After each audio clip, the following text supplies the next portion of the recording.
I'd like to declare the meeting open and just advise the members of the public that this meeting is being live streamed in accordance with the city's live streaming and recording policy. By being present at this meeting, members of the public consent to the city recording and live streaming their image and or voice. Could I now call upon Deputy Mayor Barry Winmar to present a welcome to country. Thank you, Your Worship. I'll begin by acknowledging my ancestors, past and present, and we're on Noongar country this evening. Ngalak nyening kurulang kurang ngalak noich nijin Noongar buja. Noongar mo jerpen nijing gana pabadak Noongar buja kurulang. From the beginning of time to the end, this is Noongar country. Noongar people have been graceful keepers of our nation for many, many years. Jinjin karajin jerpen nijuwern Noongar buja ngala mai border. Look, listen, understand and embrace all the elements of Noongar country. This is forever our home. Kai wanjungan ko jerpen nijin Noongar buja darjli wangani Noongar buja. Hello and welcome. My heart is happy as we gathered here on country and meeting here on Noongar country this evening. It gives me great pleasure to welcome you all here, and before commencing proceedings, I would also like to acknowledge that we come together tonight on the traditional lands of the Noongar people and pay my respects to the elders past and present. Could I then call upon Councillor Sargent to read the dedication. Thank you, Mayor Feasey.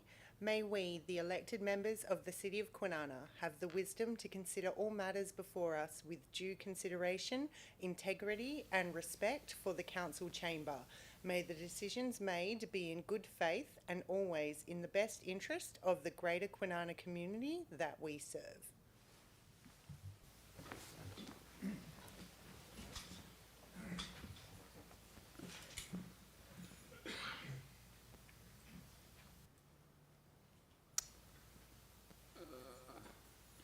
Apologies, leave of absence previously approved. There is nil. Public question time. Do we have any questions of public? No, there is nil. Do council have any petitions, presentations, deputations? We have 3. Could I start by calling Fred Ferrante to the podium?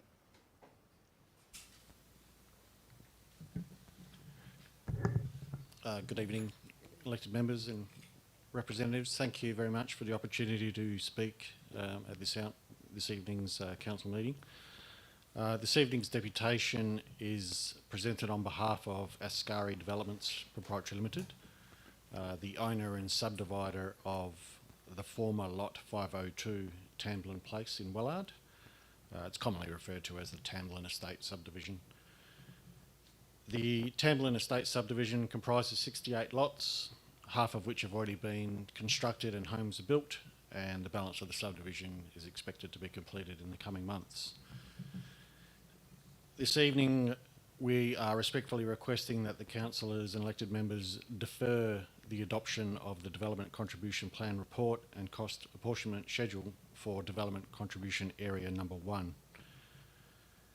The request to defer the matter is to allow for the traffic modelling report, which is contained within the DCP, to be updated to correct what we consider to be a number of major modelling errors and future traffic projection errors, which causes concern to Ascari in terms of the fundamental operation of the Development Contribution Scheme.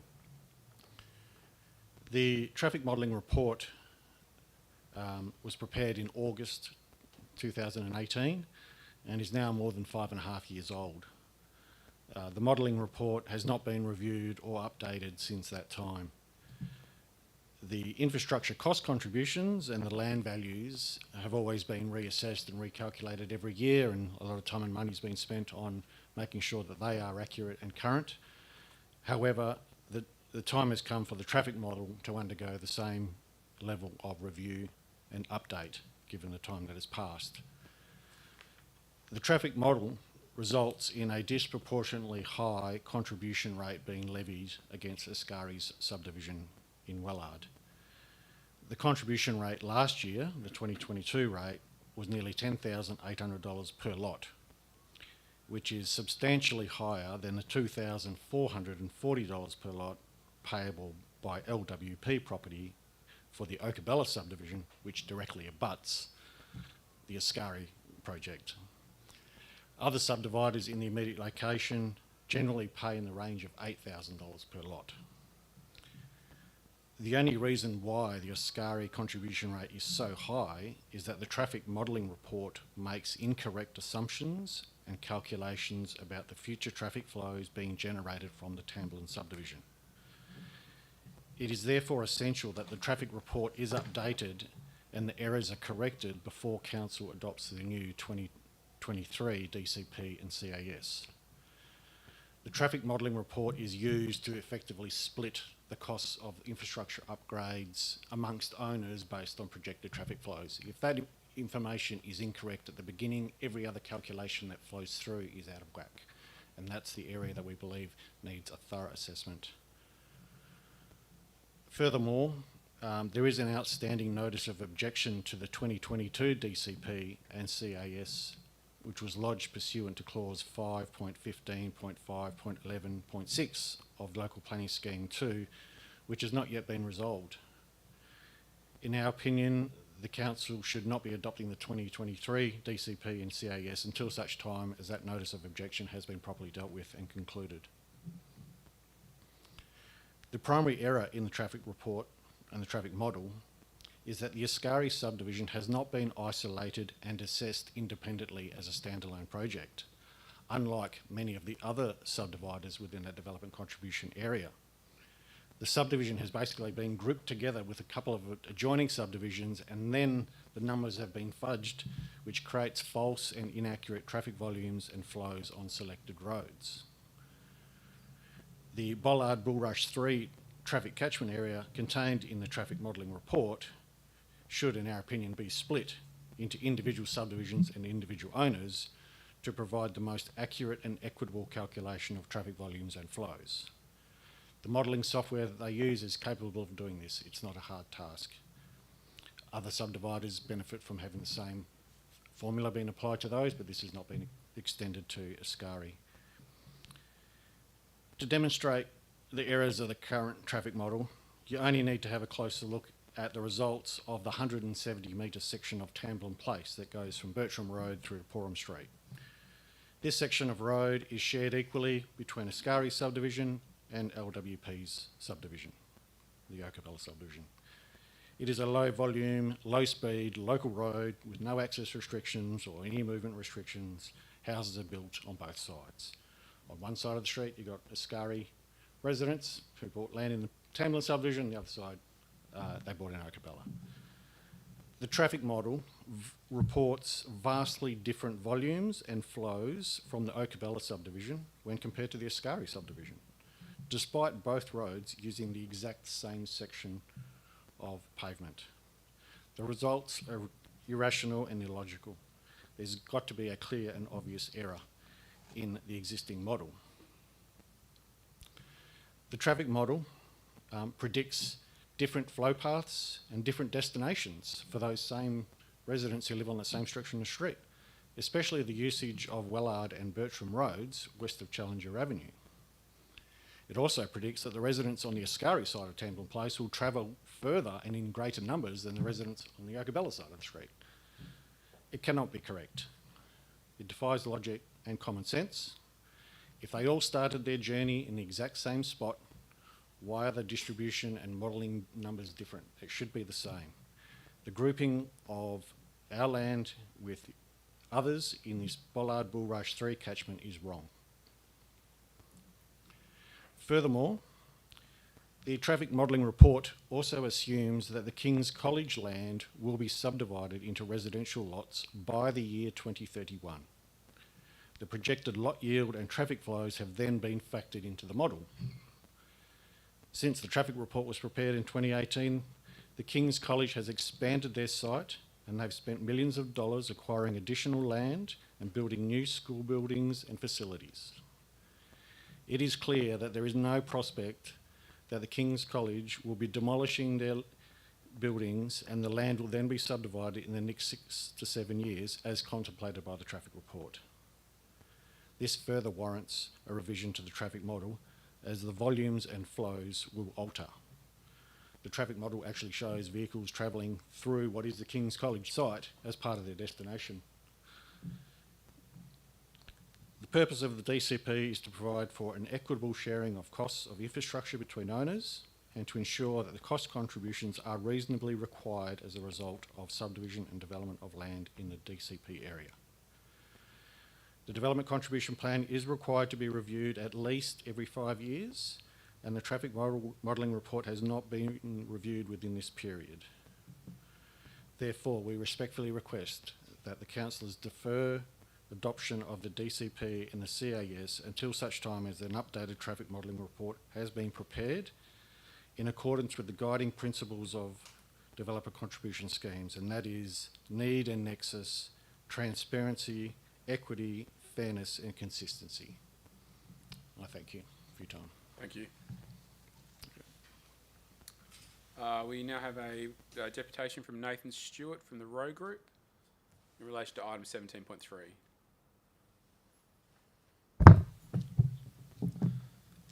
Good afternoon, Mayor and Councillors. My name is Nathan Stewart from Row Group, who represents the owners of lots 2 and 313 Anketel Road in Wandie. Our clients control a large proportion of the Wandie District Centre site. We lodged a submission with the City of Kwinana in relation to the draft local planning strategy and draft local commercial and activity centres strategy when it was formally advertised earlier this year. And tonight there's a recommendation from the City staff following advertising. The City is recommending to increase the amount of shop retail floor space at the Wandie District Centre from 10,000 to 20,000 square metres to be allowed for with appropriate evidence of need and net benefit to the community. The City's recommended modifications are contained in Attachment B of item 17.3 of tonight's agenda. We appreciate and support the City's recommendation to increase the amount of shop retail floor space at Wandie District Centre. However, we don't support the recommendation for additional evidence of need and net benefit to support this increase. We don't think that it is necessary. The Wandie District Centre Precinct Structure Plan was lodged with the City in June 2023. The City then issued a request for additional information, which included a request that a net benefit test be provided to demonstrate a community need for the proposed shop retail floor space set out by the Structure Plan. The Structure Plan proposed up to 22,000 square metres of shop retail floor space by 2041. This is supported by a retail trade and floor space potential assessment, which concluded that the centre could reach 22,000 square metres of shop retail floor space by 2041 without impacting the centre hierarchy in surrounding centres. This assessment contained a population and dwelling projections assessment to demonstrate the community need for the amount of proposed retail floor space. No further assessment should be required than that. Additionally, we're talking about the Wandie District Centre, a centre that's second only to the Kwinana City Centre. There is a need to ensure that this centre is encouraged to develop into a district centre to ensure that leakage to other district centres outside of the City of Kwinana is prevented. The City's report tonight includes statements like, the Wandie District Centre is a critical centre in the activity centre hierarchy and its successful development is a priority, and that the Wandie District Centre is a critical centre that is planned to address a gap in higher order centres between Kwinana City Centre and Coburn Gateway. We agree with these statements. However, permission to expand to 20,000 on the premise of additional evidence being provided prevents these statements from coming true. Therefore, we request that Council resolve to modify Attachment B to item 17.3 by permitting the increase from 10,000 to 20,000 square metres at the Wandie District Centre and deleting any reference to any additional evidence to support this increase. Thank you for your time. That concludes my presentation. Thank you. And we have another deputation from John Eileen Gargioini. Did I get that anywhere near right? In relation to 17.4? Good evening. Thank you very much, Mayor and Councillors, giving me the opportunity to be here this evening to talk about 23 John Forrest Circuit. I've owned the property there for around about 10-15 years now, and I love the area. I love the people in the area. What's been happening in September last year, the property at 23 John Forrest sold. It stayed vacant for about 2 months, and then in January to February, there was extensive building going on inside the property. What I would just like to know, if the owner of the property knew that they were going to have independent living in this property, why didn't they come to the council in the first place? Why did they set up, let people come and go at the property, and for myself to be aware of what was happening in the area? There was people disorientated walking up and down the street.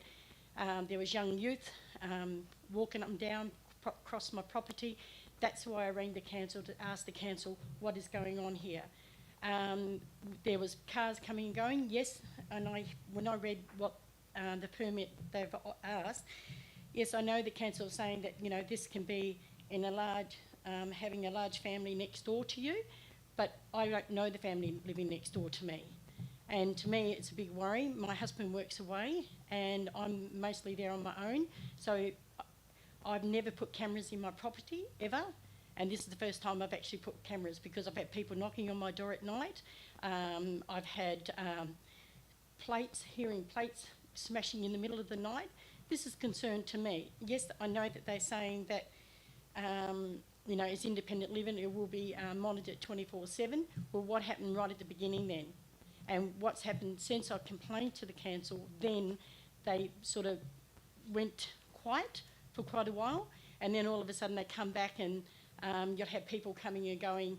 So what I'm saying, it is a residential. I brought in a residential area to have a family orientated area. To me, it's like now I've got to put up with what's happening next door.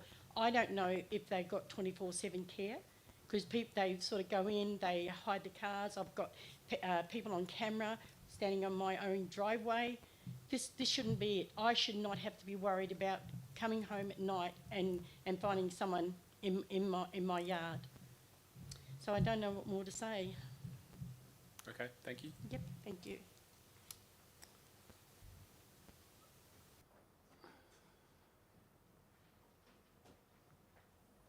Okay, where are we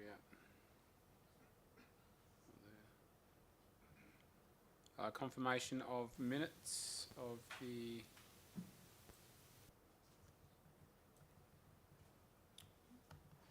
Sorry, just make the computer work. Confirmation of the minutes held on the 22nd of November 2023. Is there any additional information? Mr. CEO. Through Mr. Chair. Councillors, just one change to the minutes that were sent out on page 20. This is in relation to the alternate motion that was put forward by Councillor Penny. The notes which were put in there in relation to the justification for that change, they've been removed. We've reviewed that on the basis of advice from Department of Local Government, DLGSC. You only have justification for changes to recommendation, officer's recommendation, when it becomes a decision of council, not for alternate recommendations which are then lost. Anyone have any questions in relation to the minutes? Someone like to move the minutes? Move, Deputy Mayor. Seconded, Councillor Acker. Either councillor speak for the minutes? Anyone speak against the minutes? Put to the vote. All in favour? Against? Carried. Do any councillors have a declaration of interest? Neil. Item 10. Neil. Item 11. Neil. Item 12. I plan on moving items 12.1, 12.2, 12.3, 12.4 and 12.5 on block. Do any councillors have any questions? Sorry, just need to scroll back. Specifically in relation to the 12.1, 12.1 Audit Action Log Progress Report. In relation to item 2 in the officer's recommendation, the Financial Management Review Report. So there was just an item raised being issued, meaning that perhaps, maybe not in this situation, but there's a chance that a service was procured without permission or budget being allocated to it. The management comment off the back of that as a means of resolving that was that training was to be delivered to staff members involved with that finding, with a completion date of the 31st of December 2023. Aside from the training, could the city talk to other processes or systems in place to prevent this kind of thing happening in the future? I'm not sure if one council also helps improve this process. Through you, Mr. Chair. So just in relation to that particular item, the reason why that one was done is because it related to a particular activity. And so the activity was an ongoing one, so there was some particular reasons for it. But in relation to purchase orders raised after the fact, so there's a number of things that we have in place. A monthly report comes out which identifies any purchase orders raised after invoices have been received. That gets sent out to all the directors and managers, and comments have to be placed against that. Those numbers are tracked and they're coming down quite considerably. And then obviously the implementation of one council will also help with that process as well, because it has delegation approval levels within it. Thank you for that. I've also gotten, in relation to item 12.2, adoption of the annual report. I would like to move a motion to amend item 7 of the recommendation. That recommendation currently states, item 7, accept in accordance with section 5.27 of the Local Government Act 1995, the date for the electors' general meeting as 31st of January 2024, commencing at 5 p.m. I would like to move the amendment that the meeting commences at 5:30 p.m. to allow electors who work a typical workday up until 5 p.m. to attend that meeting. Any other questions? No. So if everyone is happy to move item 12.1, 12.2 with, is it 12.2? With the amended time, 12.3, 12.4 and 12.5. Someone would like to move that way? Move, Deputy Mayor. Seconded, Councillor Sargent. Either councillors like to speak? Yes, Your Deputy Worship. Being part of the Audit Risk Committee, and I'd like to congratulate the council for the work and the effort put into the reporting.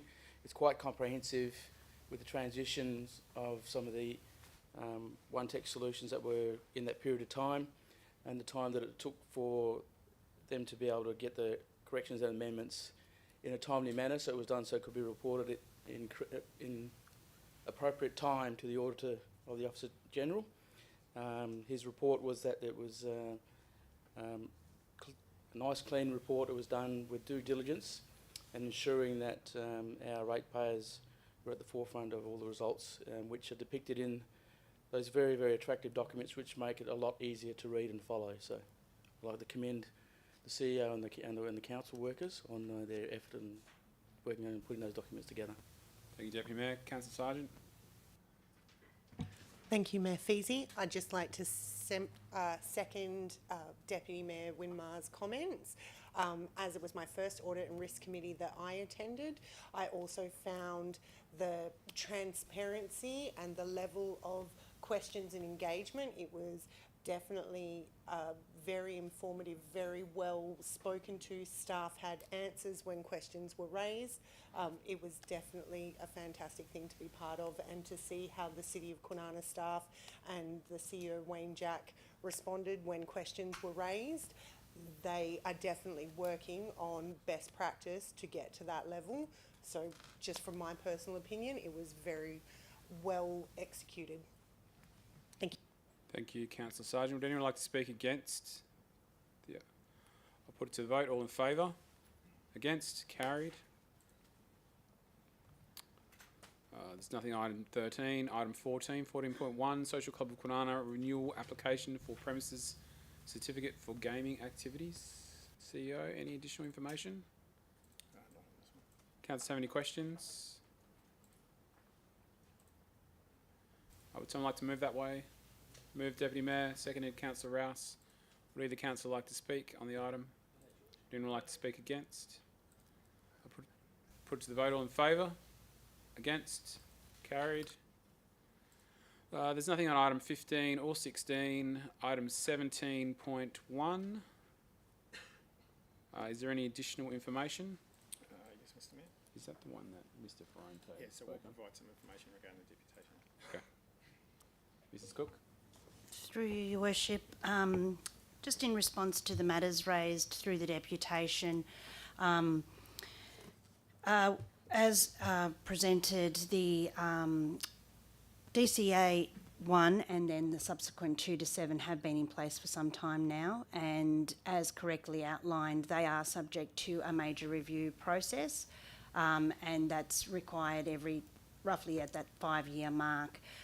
The reason we haven't undertaken a major review at this stage is as a result of the community infrastructure amendment that, as you're aware, DCAs 8 to 15 have been going through a rigorous process and only recently were gazetted through the state. So that has an impact on the land areas that are required and the facility types that are impacted and costed through these DCAs. So DCAs 1 and then 2 to 7 inform the land area requirements that are stipulated in the building and construction that happens in the 8 to 15 DCAs.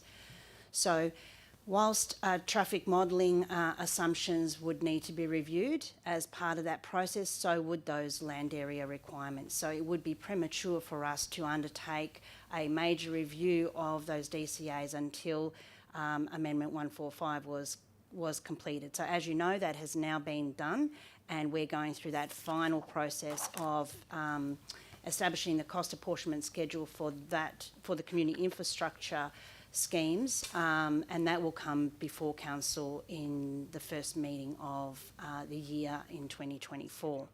That being said, on that basis, we are scheduling the major review to follow, so that'll be part of the next round, and that will occur in the 2024 year, so you can see that subsequent staging of what we're doing. This, however, is your annual review process. So what I would be saying is that we wouldn't want to hold up your annual review process because of cost adjustments that need to happen on an annual basis to reflect increased land value costs, increased construction costs, increased labour costs associated with these projects, so that the city is not left short in terms of any of those cost escalations on an annual basis. That being said, once we do the major review, we can obviously then, any adjustments that would need to be undertaken would be undertaken at that point, and would be undertaken with full consultation of all the stakeholders. So it wouldn't just be the Ascari development at Tamblin, it would be all the stakeholders that would be affected by that review and what the modelling would, assumptions and the changes, how that might impact all those land developments. So obviously if you rejig one, it changes the assumptions for all, so we really need to do it more holistically in terms of that major review. So that's where we're at with the actual review process. This is an annual review that comes before council every year to really adjust the costs and ensure that we are collecting accordingly. The major review as put forward by the deputation will occur, but needs to occur after the community infrastructure DCAs are finalised, which we are in the process of doing. Thank you, Mrs. Cook. Does anyone have any questions? Councillor Sargent.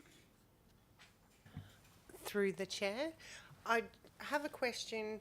So if we didn't defer and we made this decision now to approve this, between modelling saying that Oakabella on one side of the street is saying that it's X and the other side of the very same street is saying it's Y, does that get factored in these reviews? So the annual review doesn't adjust the traffic model. The model is set and those assumptions are set and the proportions that are allocated are set. So this annual review has made no adjustment, and that's why the deputation is seeking a deferral. However, if you defer it, that means that the roughly $4.5 million escalation arising from this annual review will not be collected. So that presents a risk to the city in terms of the rising costs of the works that are in the actual review and that's come out of that annual process. In terms of the equity issues, the deputation is suggesting there's inequity until you do the traffic modelling exercise and review those assumptions, those allegations of inequity cannot be substantiated. So we would have to really undertake that modelling to do that.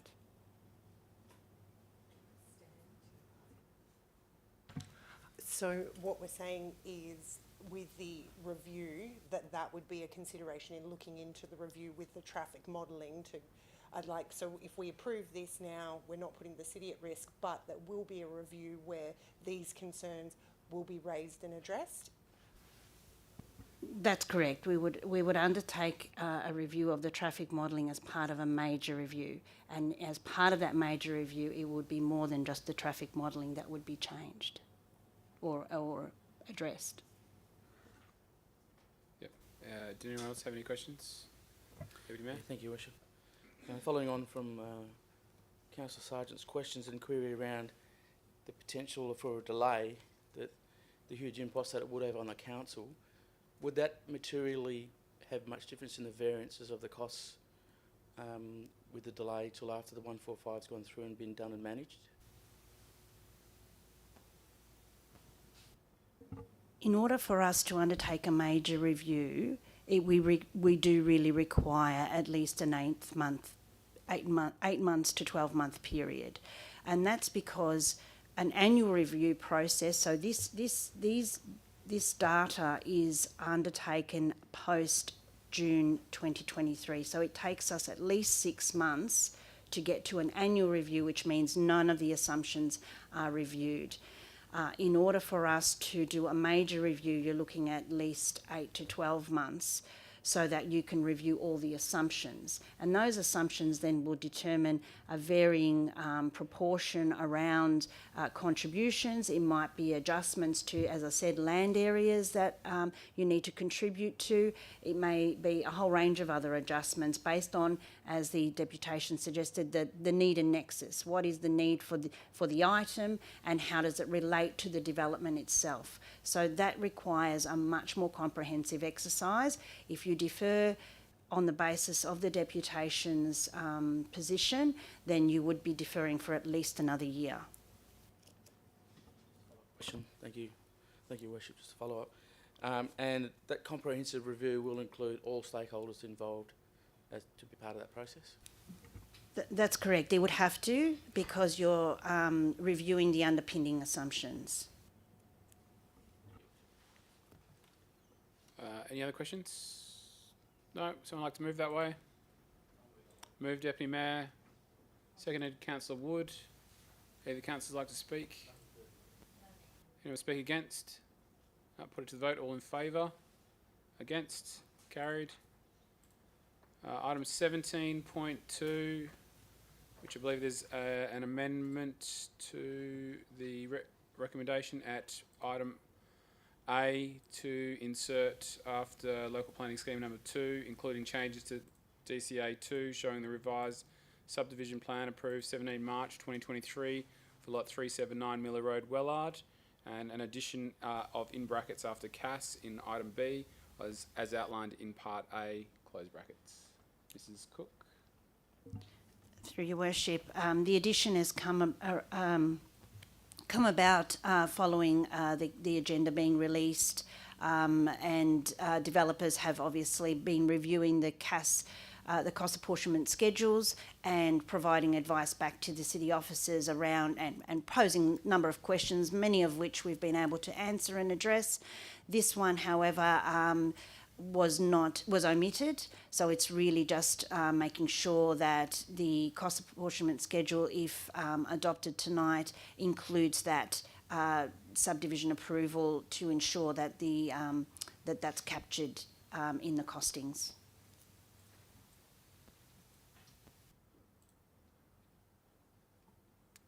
Do councillors have any questions? Would someone like to move that with the amendment? Councillor Rouse, Councillor Acker. Any of the councillors wish to speak on the item? Would anyone like to speak against? No, put it to the vote. All in favour? Against? Carried. Item 17.3, adoption of local commercial and activity centre strategy 2023, following the consultation. Is there any additional information? Sorry? Information regarding the Okay. deputation. Through your worship, just to provide councillors with a response to the deputation made, as correctly pointed out, the LCACs that's presented tonight is seeking to amend the floor space for the Wandie District Centre, and as correctly outlined, it is one of our more significant centres within our commercial centres hierarchy. And in the Wandie District Structure Plan, there certainly has been supported by that retail trade and floor space potential assessment. So there was always that rigour behind what the applicant has put forward to the city to be able to make that assessment, and obviously that's been informed and supported by the independent consultants, Praxis, who have helped the city prepare the actual LCAC's strategy. The reason we have also included as part of our requirement the request for appropriate evidence of need and net benefit to the community is basically attributed to the state planning framework. So our state planning policy framework 4.2 and in implementation guidelines requires that a precinct structure plan, and this is quite a significant one, demonstrate evidence of that need assessment. And when we talk about that, it is about demonstrating that the development can provide a mix of uses that will complement the current activity centre hierarchy. And when we say complement, that might mean the uses that are not available currently, or there is an insufficient supply, or more is required, e.g., there might be a gap in supermarket floor space that needs to be addressed. So it's having regard to the other centres around it, not just the centre itself, and really looking at what those community needs might be in support of that centre. So it's more than just the specifics of the retail capacity is this, and therefore our modelling shows that we can provide for that, so that 20,000. It's also considering what goes in that retail floor space. So where are the needs? What are the opportunities to help substantiate the commercial floor space figure? So what we would be asking the applicant for the district centre is just to, provide that additional information, not necessarily to reinvent the existing retail trade and floor space assessment that they've done, but more around probing further into the uses that are being proposed as part of that retail assessment, and how that's going to complement the community needs within the area. Do councillors have any questions? Councillor Sargent? On this item, separate to the deputation, I wanted to ask about the Callista Local Centre and the idea about changing the mixed use to be able to put residential in that. In my personal opinion, the Callista Centre has a certain heritage within the community as well, and the concept of making that a residential space, or the opportunity for residential. For example, the particular Callista Barbers has had 4 generations of males of my family sit in that barber's chair, and I know that it may not be the most appealing of shop fronts. I know they've put some effort into that, but also reading that the landowners were against the potential change. The main point that I've read in the documentation is talking about that it's close to the Kwinana City Centre.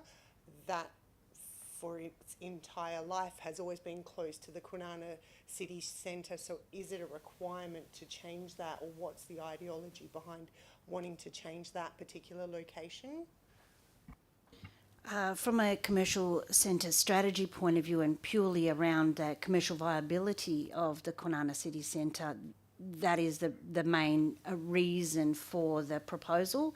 Kwinana City Centre has been suffering for some time, and to try and support the city centre's viability and hopefully lure more commercial opportunity within the centre is to not necessarily shut down those other centres that are around it, but create opportunities where some of those commercial uses start to migrate into the Kwinana City Centre by rezoning and providing other use opportunities within those existing centres, such as Callista.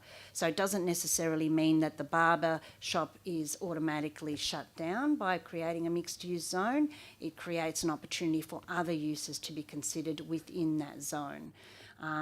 So it's expanding what can be possible in those smaller centres and allow the Kwinana City Centre to become much more of the commercial centre that it is envisaged to be. Any other questions? Councillor Thank Payne? you. Yeah, I'd just like to back up what Councillor Sargent has said there about the role and function of the Callista Shopping Centre in the community.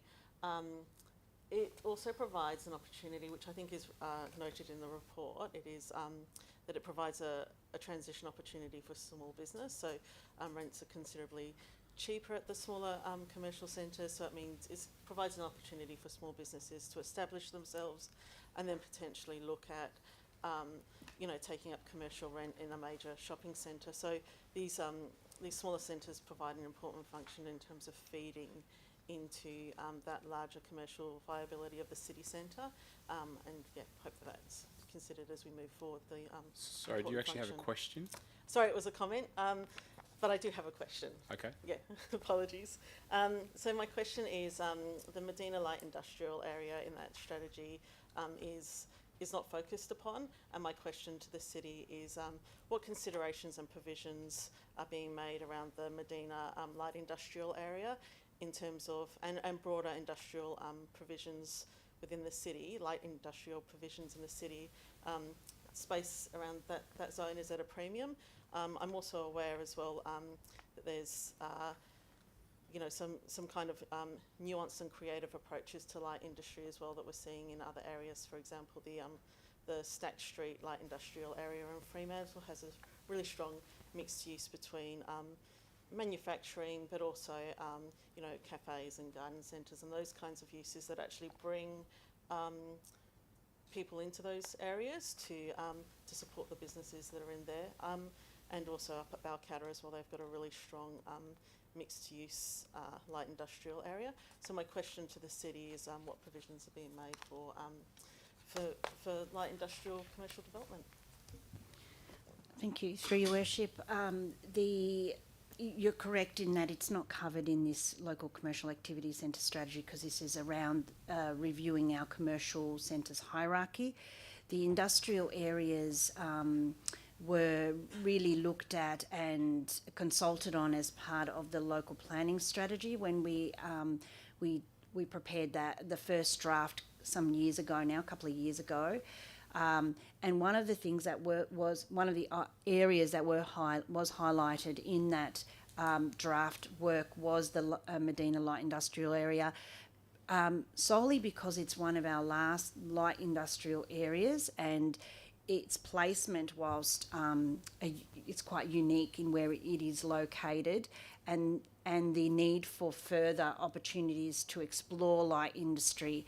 And councillors may recall that was one of our zones or preferred zones or uses that we were looking at for the Mandogala policy area, which is now obviously Improvement Plan 47, and hopefully some of that light industrial uses will form part of that precinct, albeit that will be out of our control.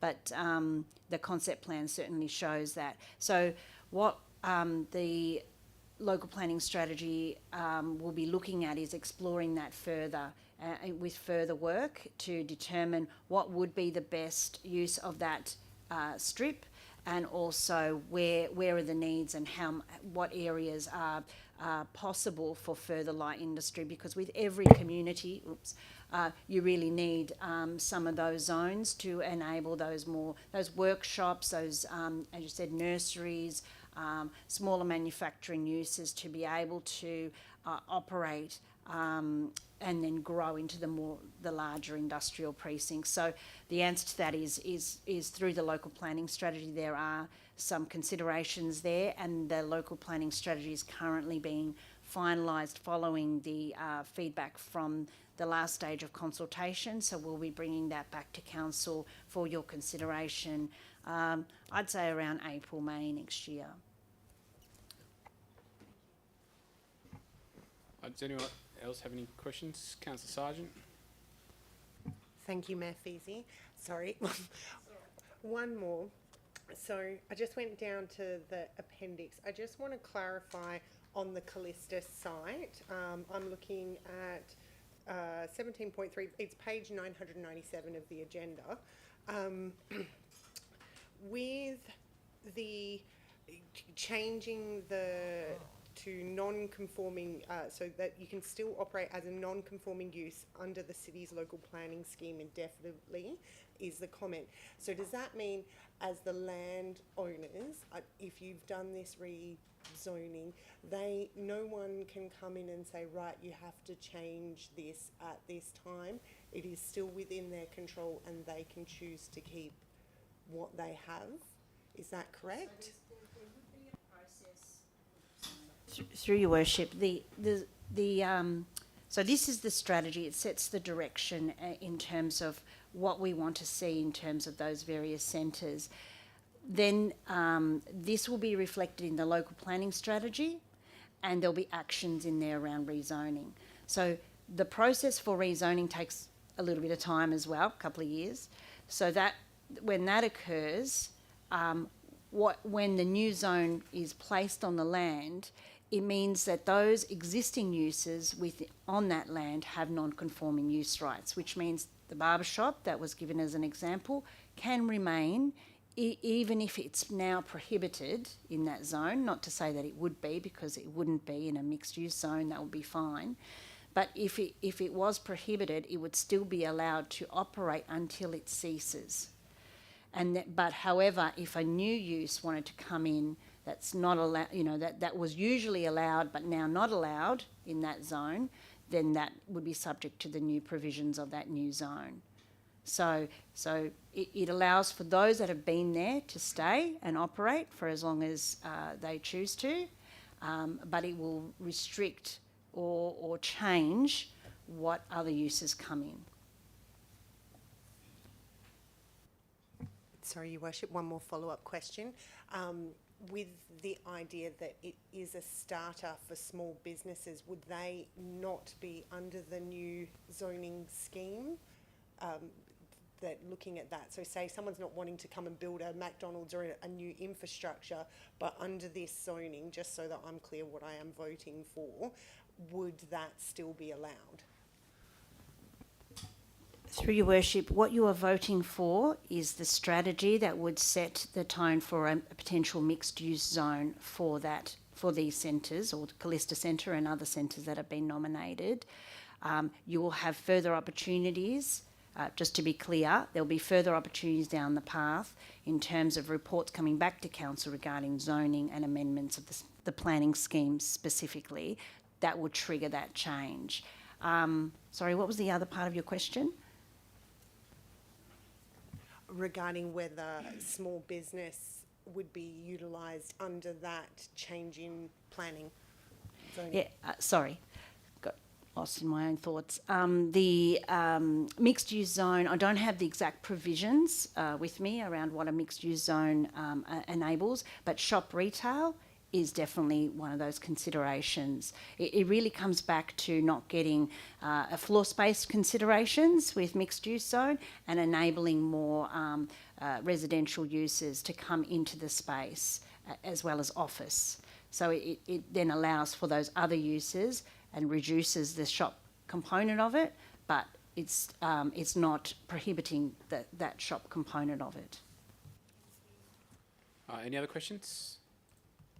Someone like to move that motion? Moved, Deputy Mayor. Seconded, Councillor Rouse. Any of the councillors like to speak on the item? Deputy Mayor? Thank you, Your Worship. This is a thorough and comprehensive report, and the summary of the invitation does take into account all and any opportunities for these spaces. And I recall, as well as Councillor Sargent, that using all of these and most of these facilities growing up, us as a growing city, we're going to be needing to look at how do we get people and attract people to the area.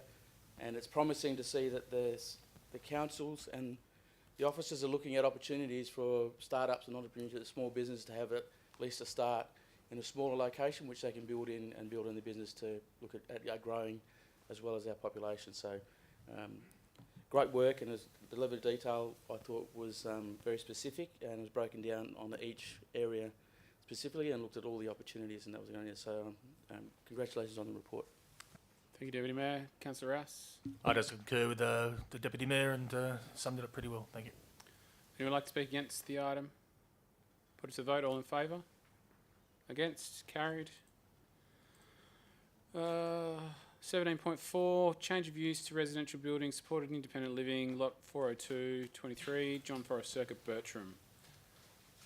Is there any additional information? Does Council have some questions? Councillor Sargent.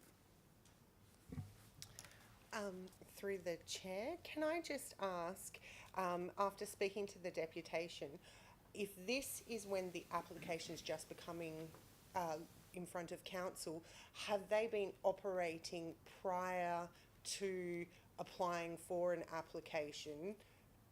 I'm just trying to figure out a timeline here with this particular instance. So that was my question as well. Mrs Cook, is this retrospective planning approval? Like, were they caught out by the neighbours doing what they do without seeking the city's permission? Yeah, as outlined in the report, this was this application was triggered by a compliance. So through the neighbours' complaint, it was investigated through the council's compliance officers. Compliance officers attended the site and determined, yes, it is not a normal single dwelling. It is being used for independent living, and required the applicant, the proponent, to submit and make good on the application. Does anyone else have any questions? Councillor Brown. Thank you, Your Worship. Aside from the change in application, an application for a change that's been discussed here, the deputation, in the deputation, a number of concerns were raised, kind of around safety, trespass and whatnot. Has the city provided support off the back of those kind of comments being received by the resident? Through the process of reviewing the application, and as other independent living applications, as councillors are aware, which we've briefed you on, we have undertaken an analysis of each of those applications, including this one, in terms of the siting, traffic and parking arrangements for each of those sites, because each site would be different depending on its location. And that was the case in this instance, and we found that there is capacity on site for the parking, and there is the impact on traffic is minimal. Councillor Brown. I guess perhaps my question was more of a general nature in regards to possible support that could be provided to the resident, or guidance on kind of other avenues to seek support around the concerns that have been raised. So I guess ultimately, I think what he's saying is, where's the city stand from a compliance point of view? Yeah, so through the chair. So, Councillor Brown, are you referring to a more sort of social support? Is there any referrals to agencies or through our community safety team to provide some of that support? Yes, that's definitely included in the question I'm trying to ask within the confines of this and the deputation.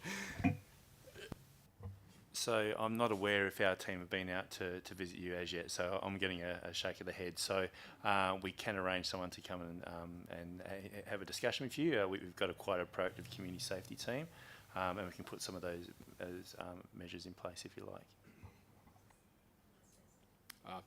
Yeah, sure. So you can just come to the podium. No, Sorry, could you just come forward because the live streaming requires you to be able to heard. Right from the beginning, I've been told this will go ahead no matter what. But I'm looking at my own safety as a resident. I like you've got mums, dads out there in the residence. I'm looking after my safety because I'm on my own most of the time. And if you've seen what I've seen, you wouldn't be happy neither. So that's why I went to the council. Other from that, I wouldn't have even worried about it. So, thank you. No problem. Through you, Mr. Mayor. So we will arrange a time for our community safety team to make a visit, and obviously we can put in plans in place to ensure your safety. Obviously, you've already got CCTV, which is a good measure, but there's other things we can have a chat to you about. I've got a question in relation to compliance. So, where's the city at with the capacity to actually ensure that compliance of this site is complied with? Considering that there's more and more of these types of facilities slipping into residential streets almost every day within the city? Through your worship, we don't have a proactive compliance program around these uses. We don't have the resources to do that because we have, as you know, a huge area to actively manage. So a lot of the conditions, if there are specific conditions we would monitor, it would be more of a spot check. And it would be reliant on complaints coming in with respect to the use. But again, we would only, from a planning point of view, we would only be able to act on what is being outlined in the actual DA conditions.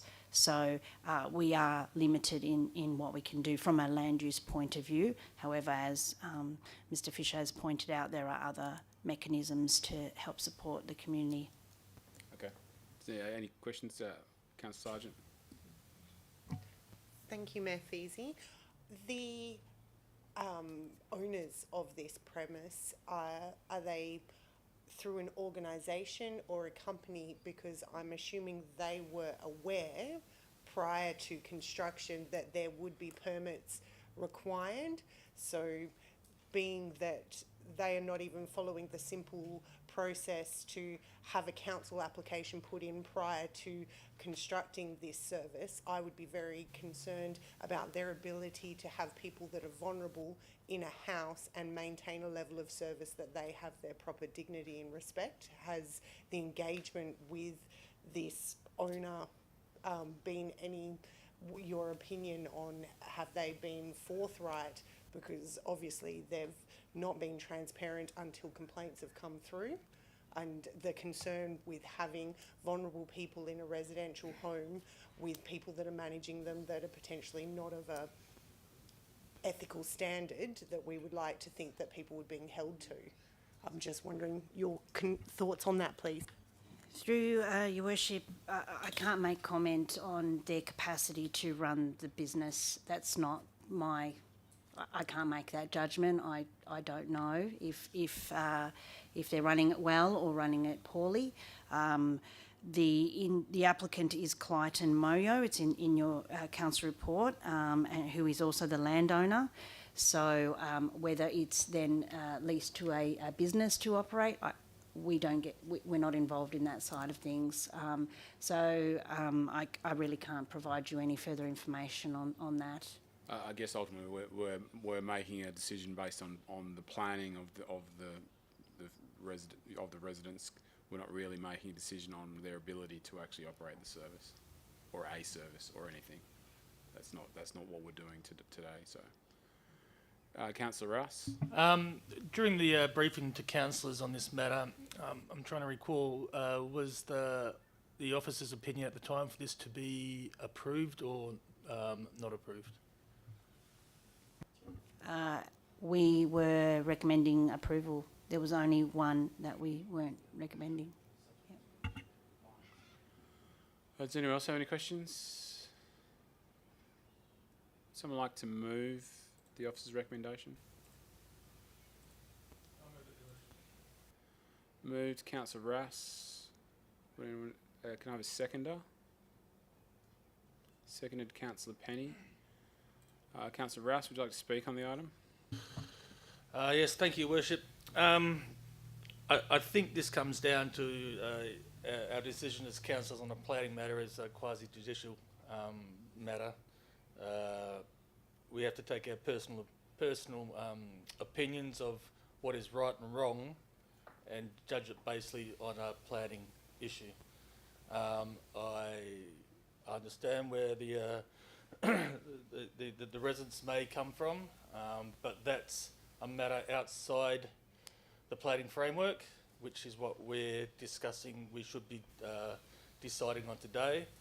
That's a social issue which we may be able to put in place through certain departments and the police force to deal with those matters. I do sympathise, but under our planning obligations, I support the motion, Your Worship.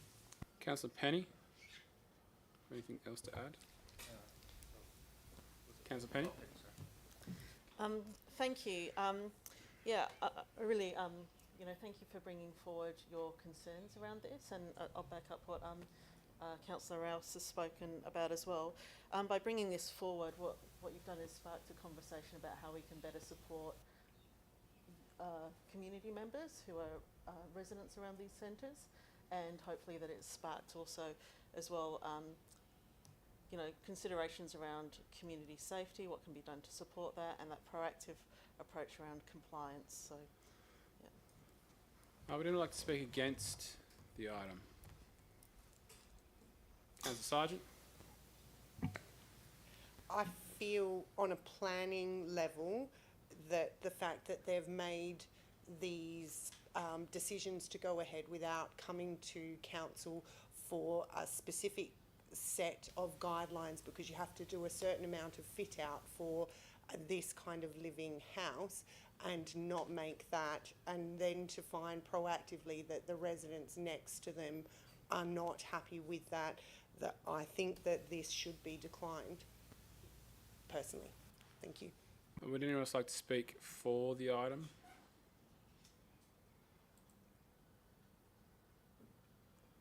No? I'm actually going to speak against the item, and I concur with Councillor Sargent in too often we have businesses or organisations come to the city and think it's okay to start operating a service or a business in a facility within the city, and then when they're caught doing the wrong thing, they then seek retrospective planning approval. We see this all the time, and I understand the reason for the officer's recommendations to support the item, but at some point the city needs to actually take a stand when it comes to people think they can do what they want within a property within a residential street. This is not the only property that is operating without, what was operating without permit. I've raised another property with Mrs. Cook during the week, and I would imagine that there's many properties within the city that are currently operating in this arrangement, and they're operating without approval because the neighbours either haven't complained or it hasn't been brought to the city's attention. So I would also suggest councillors reject the application. Would anyone else like to speak on the item? Councillor Rouse, would you like to close? Thank you, Worship. I do concur with your with your comments that retrospective approval is not appropriate in many cases, especially when residents have to complain to actually get the proponent to actually do the right thing. So it's a hard one for me to go with the officer's recommendation, and I just hope my fellow councillors can not vote with their conscience, but vote on the planning matter, which also includes this as a retrospective approval process. So I hope I made a little bit of sense with that. Thank you, Worship. Thank you, Councillor Rouse. I will put to the vote. All in favour? Against? Item lost. We need a. Can we do that? It's a division. So, because the other thing too is, You need to then So- move it out. Alternative. well, councillor Rouse spoke for, It doesn't matter. You can still vote against. no, but you were just, it was unclear. So, Sorry. So you can vote against if you spoke for it. All in favour? Against? So everyone that's against, raise your hand. So, okay, that's right, we just need to record it. okay. So the officer's recommendation has been rejected. Mrs. Cook? You need to provide grounds for refusal. So you got, yeah, so we now need justification for refusal. Reason for that is that if the applicant takes the matter to the State Administrative Tribunal, there has to be reasons for the council's decision to refuse. So I think ultimately the reason the council refused is based on the fact that, I guess what I've said, I would assume that council are in agreement that seeking retrospective planning approval and operating their service, their operation without even considering any sort of approval from the city, I think that's grounds on its own. And I think it should really set somewhat of a message to other operators that are out there in the community also operating without permit. Okay, can we just take an adjournment, because we need to record this into here? Okay. 'Cause this will be quite important if it gets challenged. Let's take a brief adjournment. You can speak amongst yourselves for a couple of minutes. If this gets challenged.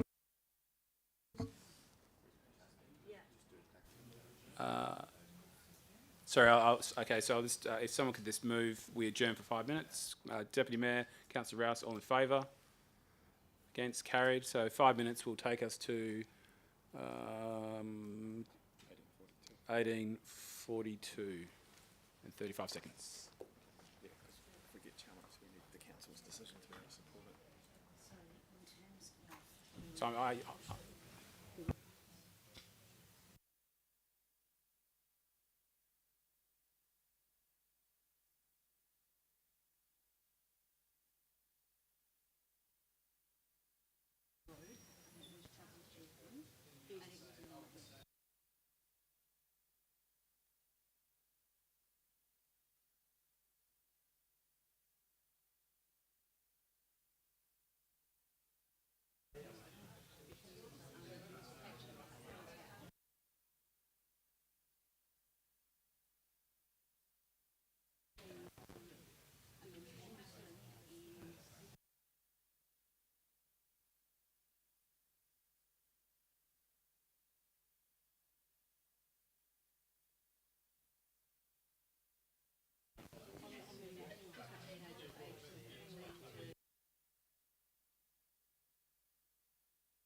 someone just move that we resume the meeting?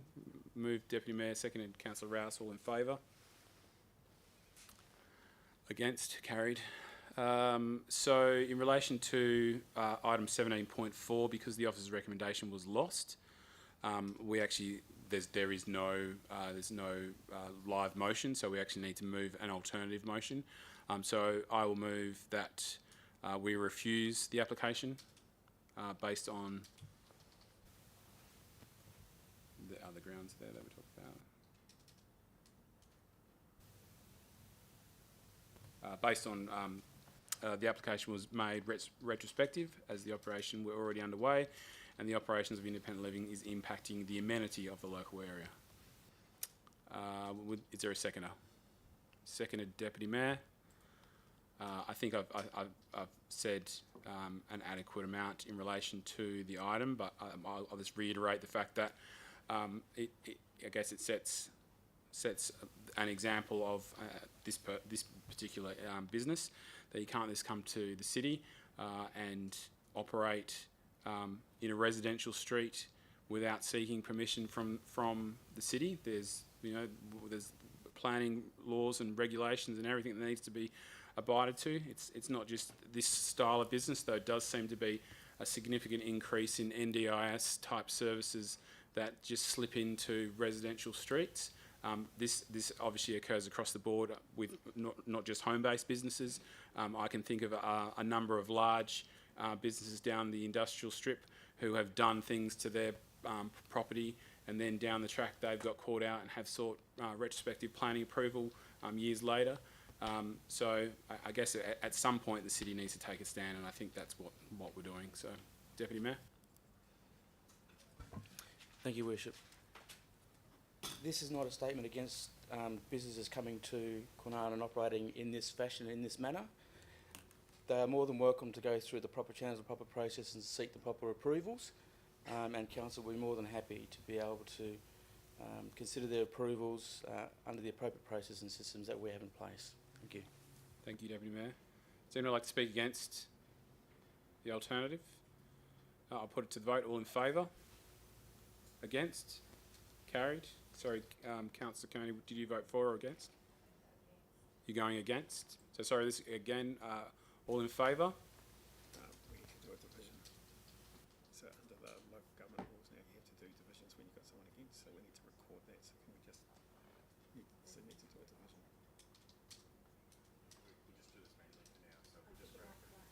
Yeah. Okay. So it's just, motion carried with one against.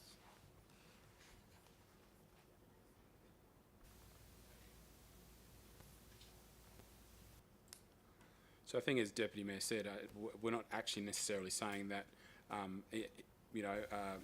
supported accommodation is not required within our city, but you can't just come and do it without permission. Where were we at? An exciting one of 17.5, allocation of road names for updated structure plan, Wellard Village, stage 38, Wellard. Does anyone have any questions? Is everyone happy with Epping Court and Kew Court, or would we like them to be Way and Street? No? Would someone like to move the item? Moved Councillor Brown, seconded Councillor Acker. Would either council like to speak on the item? I'll put anyone speak against? Put it to the vote. All in favour? Against? Carried.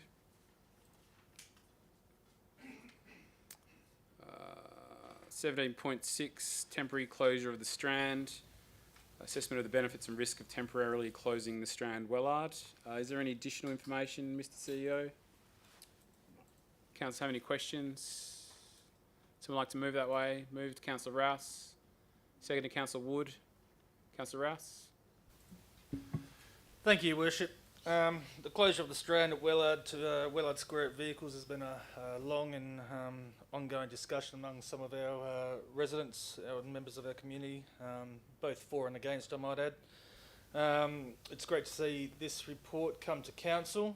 It's in response to the previous Mayor's notice of motion, which followed our 7-day makeover. when the street was closed to traffic. And it's this report provides data and expert analysis and gives those members of the community a clear understanding of the pros and cons associated with the closure. Experts around the world state roads like this should not be closed to traffic unless there is a proven need, whether that be a high rate of pedestrians, an attraction of some sorts, a lot of tourists, or a lot of programmed street activity. There is no evidence of this in Wellard Square. The data shows there is insufficient foot traffic to warrant a closure.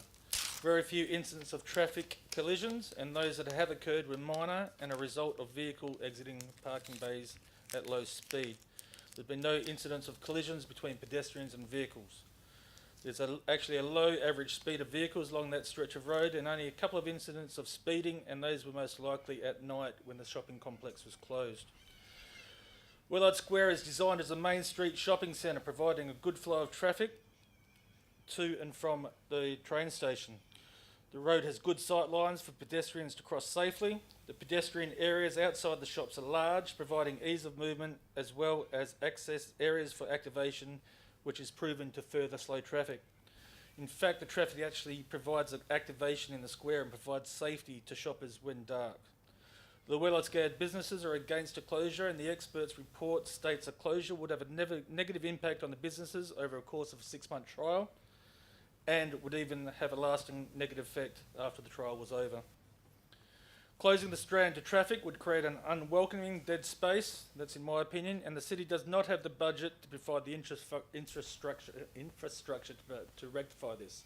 That would require thousands of dollars over the short term and hundreds of thousands of dollars I would envisage to create a vibrant village centre there, and we just don't have that sort of money that's been allocated in our long-term financial plan. It may seem like a rosy idea to some and worth giving it a try, but even a short-term trial to prove that a permanent closure of the Strand was not in the best interest of the businesses or community would have a lasting effect on the viability of an already struggling area. Wellard Village has an active community who are willing to provide occasional events and varying activations which, combined with the city's proposed development of a traffic and pedestrian improvement plan, will ensure that Wellard Village may become a vibrant, engaging village centre over time. So therefore I support the officer's recommendation. Thank you, Councillor Rouse. Councillor Wood. I concur with your long statement there, Councillor Rouse, and I think that the report is very well set out and the pros and cons are very clear. So thank you for the people who did the report. Would anyone like to speak against the item? No, I'll put it to the vote. All in favour? Against? Carried. And Councillor Rouse, you can advise former Councillor Cooper of the outcome. Item 18.1, accounts of payment for month ended 30 November. Any additional information, Mr. CEO? Questions, councillors? Councillor Sargent? I think you've used your councillor budget up already. Thank you, Mayor question budget, Feasy. should I say? Yes. I just had 2 questions. There's a just over $37,000 payment, and it says it's for solar CCTV. Did we? I wasn't sure if it was a misspell or did we have some solar powered CCTV cameras? Mr. CEO? Through you, Mr. Chair. That was for the purchase of a mobile CCTV camera system, which is solar powered. Okay. So that was actually the system that was in the rear car park during the OMG festival, and which was also there while the Grove was open. Any other questions? Councillor Sargent? Thank you, Mayor Feasy. I just had one more. There was a $46,000 payment, and it was about parks and playground equipment. I was just wondering, is that a result of vandalism or is that a normal maintenance amount? Through you, Mr. Chair, we'd have to take that one on notice because we don't have the detail on that. Why do you know I would say it's normal purchase of equipment as part of upgrades. Would someone like to move the recommendation? Move, Deputy Mayor. Seconded, Councillor Wood. Speak for the, no? Anyone speak against? Put it to vote, all in favour? Against? Carried. Item 18.2, monthly financial report, October 2023. Mr. CEO. Councillors have any questions? Someone like to move that way? Moved Councillor Sargent, seconded Councillor Kearney. Would either councillors like to speak on the item? Speak against? Put it to vote, all in favour? Against? Carried. There's nothing on item 19. Does anyone have a notice of motion? No.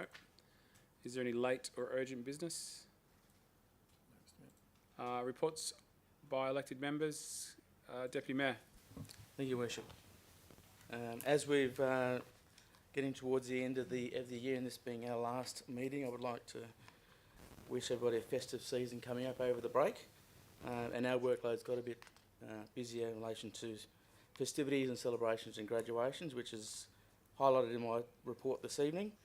On Thursday the 23rd, we had our civic resignation sundowner in the wonderful Grove location. And again on the 24th, we had the Kwinana Club's end of year celebration in the Grove as well.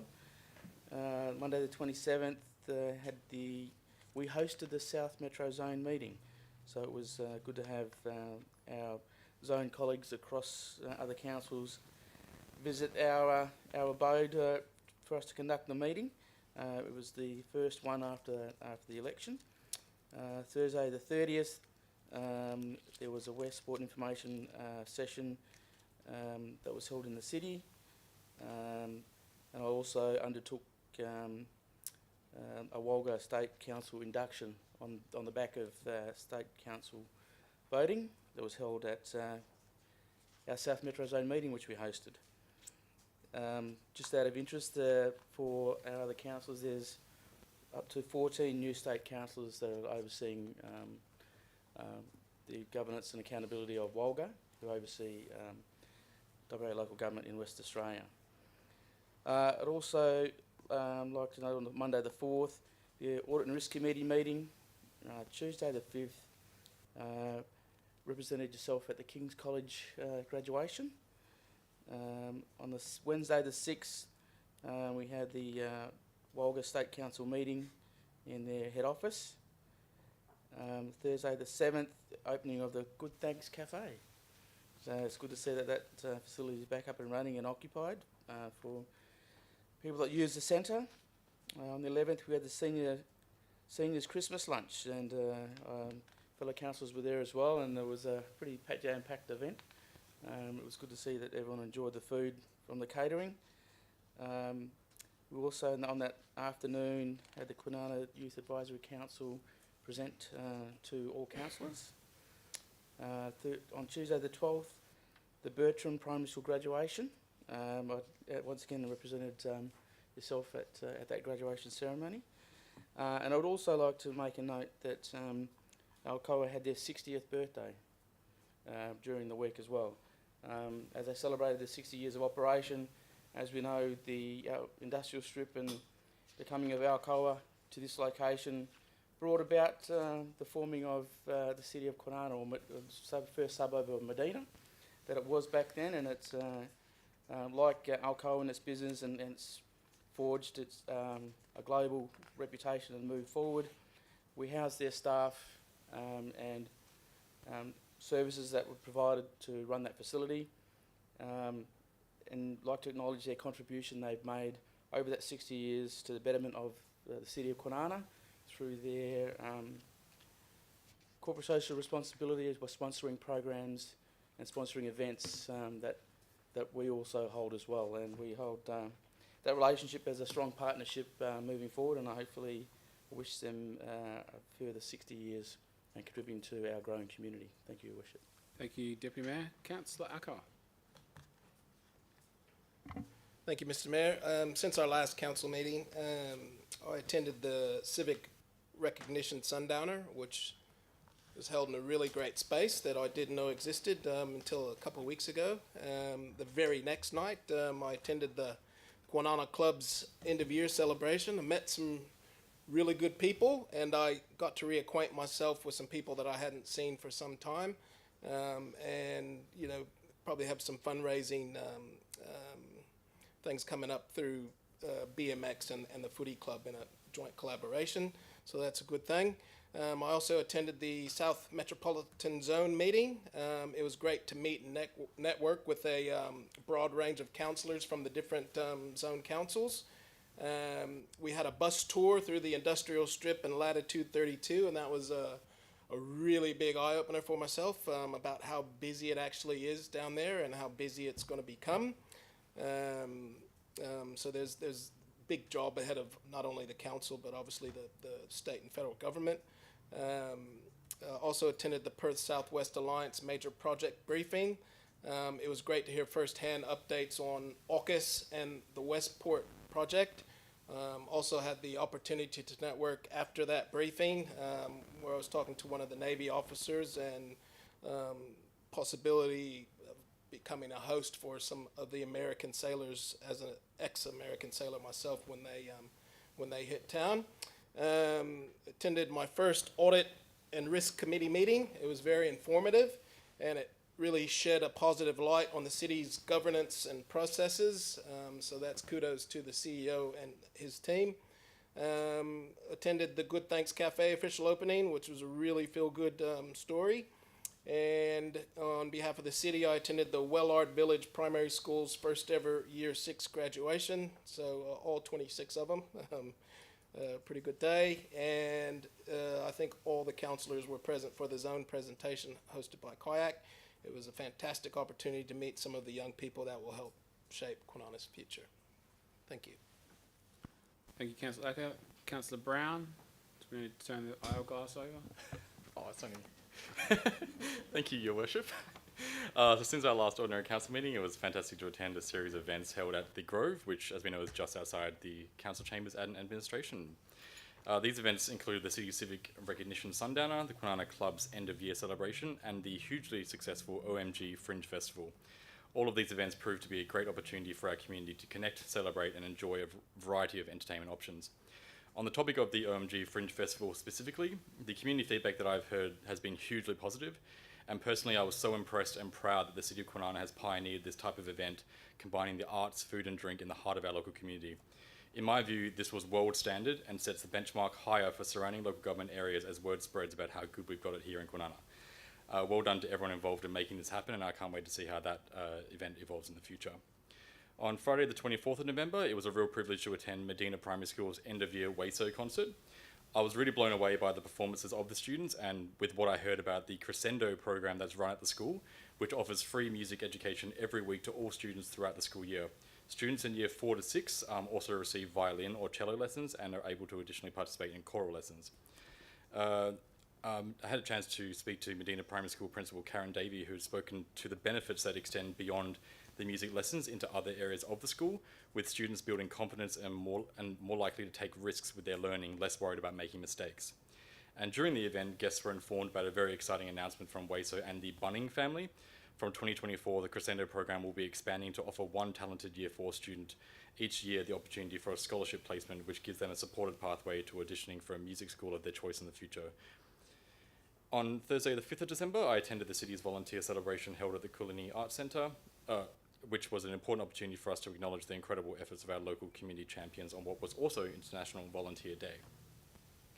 On Friday, the 8th of December, it was great to return to Leader Primary School to deliver a short speech and present an award at the Year 6 graduation on behalf of the Mayor and City of Kwinana.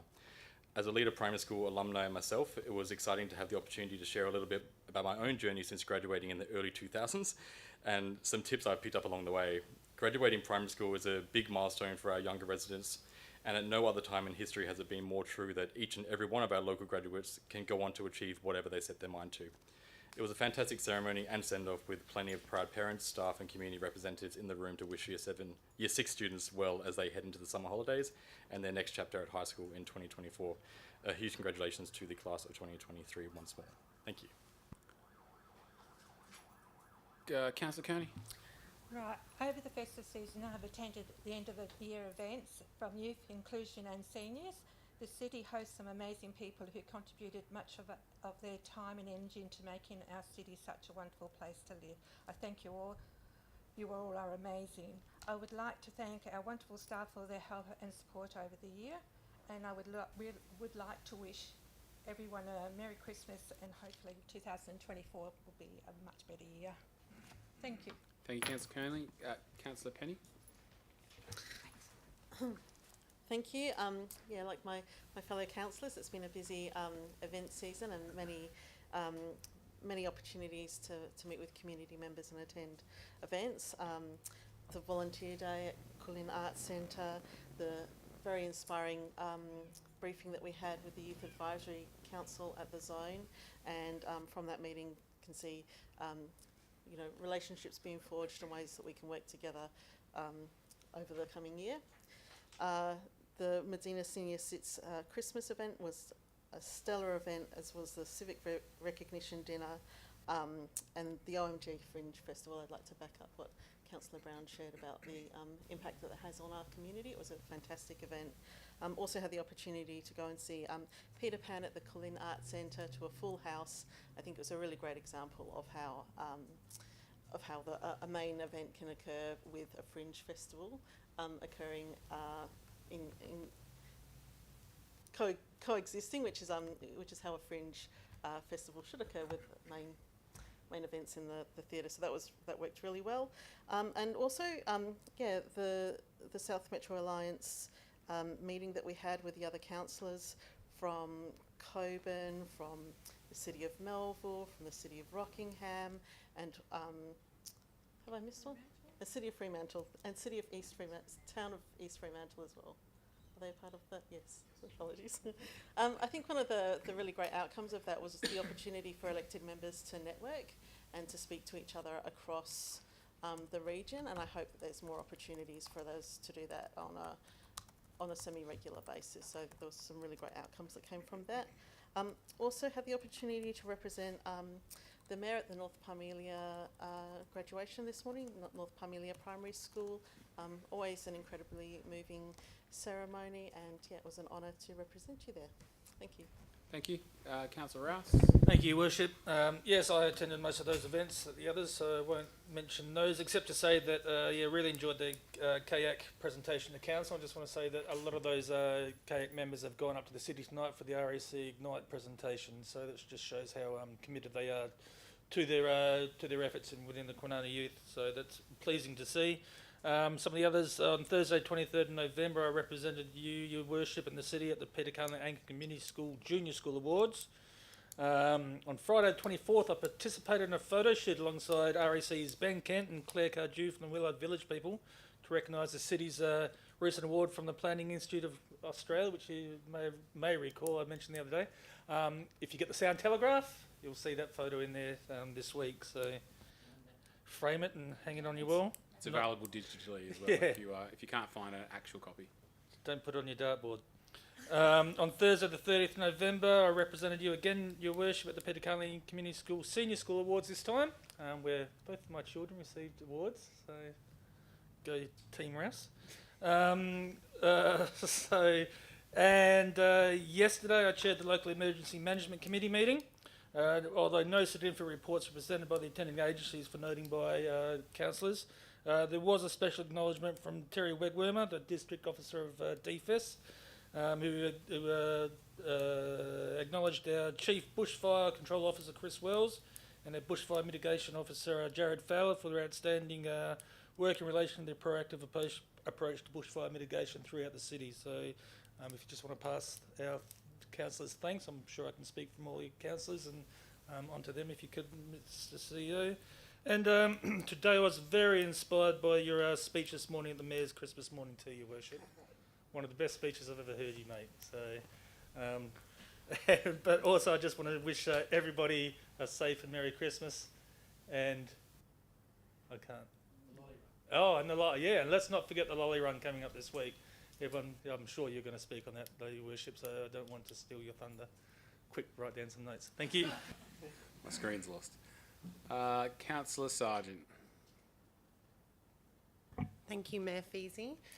I'd just like to bring to attention that since our last council meeting, that the 10th of December was the end of the 16 Days in WA campaign, and wish to bring to the council's attention that as a community, if we can make an active contribution to stand together to say no to violence. I personally have, I didn't make it to the march because I was working that day, which I believe we had a fantastic city representative, but I have been personally involved in this campaign, and I feel that it's something we should raise at this level going into Christmas time, that yes, we wish everyone a safe and Merry Christmas, but please know that help is out there. 1-800-RESPECT, make a phone call if either you're not safe or you think you are not going to be safe to someone else, you can do that. I also attended the Civil Recognition Sundowner. I'd like to thank the staff that put on that amazing event. And I just want to say, with the kayak, I am so proud to be able to hear the dreams of our young leaders and to encourage them to make them a reality. That was a fantastic opportunity. I attended the Audit and Risk Committee, and the only things of note I felt to report back to Council was, as you have seen in the minutes today, was regarding the leave balances, but that was due to the IT upgrade and is being completely rectified. They were talking about cyber risk best practice, but again, Mr. CEO Wayne Jack was answering that, and processes were being put in place. There was 129 risks, 110 of them were operational and 19 were strategic. And the other thing this morning, it was a wonderful opportunity to attend the Mayor's morning tea today and wish the staff a safe and happy Christmas and thank them for the commitment to serving our community. Thank you. Thank you, Councillor Sargent. Councillor Wood? Short and sweet, since everybody said everything that I was going to say anyway. I attended the civic reception in the Grove, which was absolutely fantastic, as it always is, and it's a great place to hold the civic reception, and a beautiful evening. I also attended the Westport presentation in Medina Hall, which was very interesting. I, along with other councils, met the Young Youth Advisory Council at the Zone for a very interesting presentation by the youth, and it's great to see their enthusiasm. And it's also good to see the youth in our area wanting to take on roles like that and becoming involved. I went to the Senior Citizens Christmas function, was well attended, and it was a delight to meet and talk with many of our seniors, which was great. And I'd like to take this, first of all, the lolly run. Yes, can't miss the lolly run. I'm really looking forward to going on the lolly run, and I'm sure many of our community members are really looking forward to getting the lollies from the lolly run. And I think some of the parents get so much joy out of it as the children do. I also attended the opening of the Good Thanks Cafe located at the Aquatic Centre, which is a really great innovation, and I hope it's well supported. I'd like to take this opportunity to wish everyone here and our community a very joyous and healthy Christmas and a prosperous New Year. Thank you, Councillor Wood. There are no answers to previous questions. Mayoral announcements. I will just skip through lots of the ones that have already been mentioned. Obviously attended the civic recognition function, and can I just acknowledge former councillor Dennis Wood, who we farewelled at that particular event. What else have I been to that no one's mentioned? I attended the Callista graduation. That was a great event outdoors. Wasn't so hot this year. I chaired my first Perth Southwest Alliance meeting, which was interesting, in a room full of experienced mayors. I also attended the Southwest Alliance briefing. The Dazzler the Darius, I had the pleasure of turning the Christmas tree on. Councillor Brown, I was waiting for you to help me with the turning on the lights. You weren't there.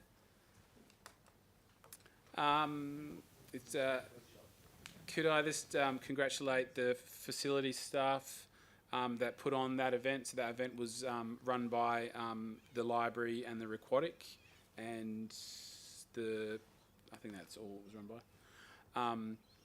What else? I attended the International Thank a Volunteer event. Couple with a Cop. Couple with a Cop was at the marketplace this time. Could I just acknowledge our community safety officer Sinead and also Jenny Marsland, the place leader, who were very busy speaking with people at that particular event. I think it was actually a great location in that even though there was a few people that turned up for the event, there was lots of people in the food hall that were coerced into being provided with some information.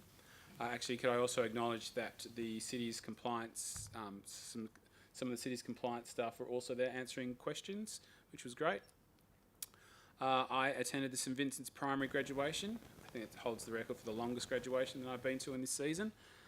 Also attended the opening of the Good Thanks Cafe along with most councillors, and once again this is a great initiative by Good Sammy's to bring this service to Kwinana, and I believe that they're opening one north of the river in the new year. What else? I attended the Honeywood graduation, which I believe was the quickest graduation out of most. Could I also thank all the councillors that represented me at the various graduations. Today the CEO and I met with Development WA to talk about Development WA's unused land around the city, kind of more specifically around the unused land around Wellard Village, in relation to the AUKUS, in relation to AUKUS and the many thousands of personnel that will require somewhere to live. And I think that was about it. And could I just advertise the lolly run starting the 17th of December in Medina, Honeywood and Apsley Estate, Anketel, Mandogalup and Wandi, including rural Wandi. And for those people wanting information that are viewing at home, probably all two of you, all the information is on the city's website. Look out for the bright lights and the sounds of Councillor Brown honking the horn. The lolly run is running from the Sunday through to the Friday, I think, the 22nd. And lastly, could I just wish everyone a Merry Christmas and a safe and happy New Year? And could I particularly thank the CEO and the Executive Assistant to the CEO and Mayor, Kirsty Petty, for your assistance in my time as the new Mayor, Councillor Rouse. Can I also acknowledge the three directors for all the assistance that you've provided to me and the council over the year. Thank you. And I declare the meeting closed, actually. And the CEO just wrote something down. We've also been advised that Anketel Road will finally be transferred to main roads, which means we should hopefully see some significant upgrades. I will now declare the meeting closed at 7:16 and 50 seconds.